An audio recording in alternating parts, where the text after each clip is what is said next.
সবাই বলে কক্সবাজার গেলে নাকি আইফোন 16 প্রো ম্যাক্স পাওয়া যায়। আমি জানি না মানুষে কেন এই মিথ্যা কথাটা বলে। আমি তো সেদিন কক্সবাজার গিয়েছিলাম, আমি তো কিচ্ছু পাইনি।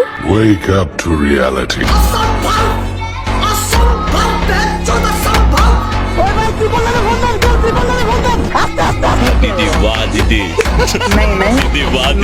नाटक कम करो भाई, यहाँ पे क्या हो रहा भाई?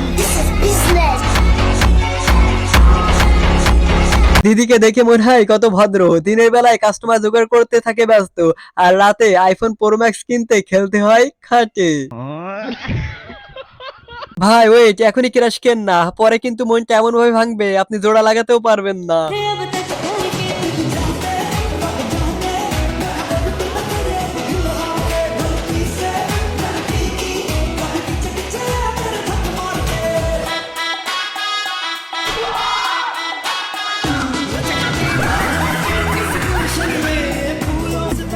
खतरनाक लोग हैं।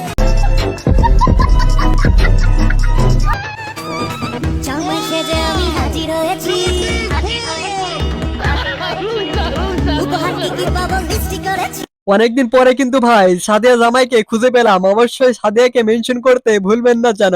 আর এটা হলো বিপিএল এর 7 নম্বর জামাই। আমি কিন্তু 100% এর ভিতরে 500% শিওর এই ভিডিওটা দেখার পরে আপনারা হাসতে হাসতে গড়াগড়ি দিচ্ছেন। মাঠের বাইরে থাকা মহিলারা হইচই করবেন না, দর্শকরা মাঠের ভিতরে আসুন, খেলোয়াড়রা মাঠ থেকে বের হয়ে যান। হ্যালো,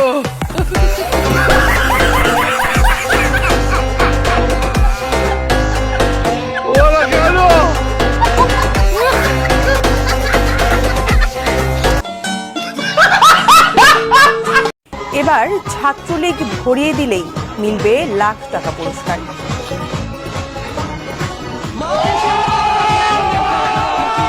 নিষিদ্ধ ঘোষিত সংগঠন ছাত্রলীগের অস্ত্রধারী নেতা কর্মীদের ধরিয়ে দিলেই এই পুরস্কার পাওয়া যাবে। এই ঘোষণা শোনা পরে কুমিল্লাবাসীদের অবস্থা আর বাকি জেলার অবস্থা কি ভাই হলো এটা।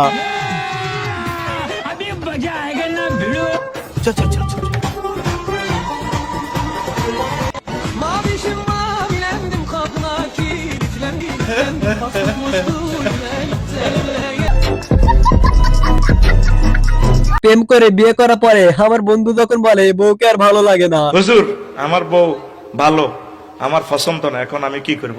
তোর বিবিকে কুত্তা মুচ্ছে, তোর চোখের মধ্যে কুত্তা রায় মুতেস। আমি বলছি বাসায় তো কেউ নাই, আমি তো একাই এসেছি, আসলে সমস্যা নেই। ও তো আসছে, আমি তো বড়ই পারতেছিলাম। ও তখন বলছে যে কি করো, আমি বলতেছি বড়ই পারতেছি, খাবার নাকি? খাবো। আচ্ছা আসলো, তারপর আসছে, বাকিটা ইতিহাস।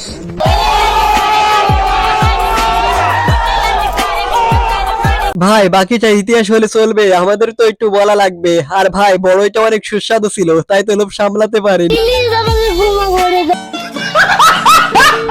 বিশ্বাস করেন ভাই, ওই পাশের ছেলেটা আমি, কারণ আমি সারা জীবন অনেক মেয়ে দেখে গেছি, আজ পর্যন্ত একটা প্রেমও করতে পারলাম না, সারা পটাতেও পারলাম না। বলছি তোমার দিব্যি গেলে আমি বড় শান্ত ছেলে।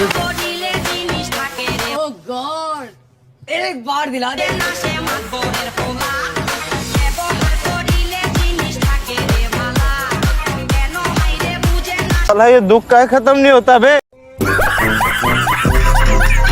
পরিস্থিতি যেমন হোক না কেন ভেঙে পড়বেন না, দরকার পড়লে একটু ঘুমিয়ে নেবেন, তারপরে ভাববেন কি করা যায়।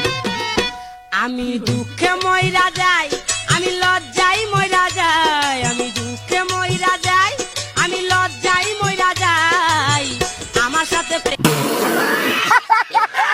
এখানে যখন ছোট আপু বড় আপুকে বোঝায় জীবনে অনেক পাপ করেছিস, এখনো সময় আছে, ভালো হয়ে যা। লজ্জা শরম বলতে কিচ্ছু নাই। 2 দিন পর পরে দেখো ফাঁস করে যে আমার চট করে বাংলাদেশে ঢুকে যাবো, আমি চট করে বাংলাদেশে ঢুকে যাবো।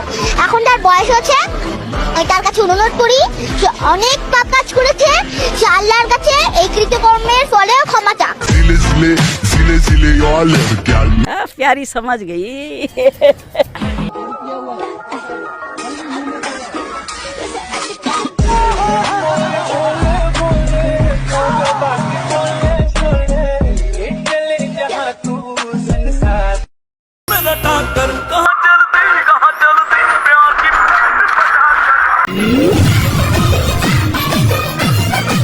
আর যাই হোক ভাই, এই স্যারেকটা আমার লাগবে না। স্যারেকের ভিতরে সুন্দরীটাকে আমাকে দিয়ে না, স্যারেকটা আপনারা নিয়েন। আমার ভাই অত শত লোভ নাই। ভাই আপনারা লক্ষ কোটি টাকা দামের হাসিটা দেখে যান, আর আমার চ্যানেলটা সাবস্ক্রাইব করে দিয়ে যান। হাসির দাম মনে হয় লক্ষ কোটি টাকা। লক্ষ কোটি টাকা দামের একটা হাসি। हाय हाय इतना सुकून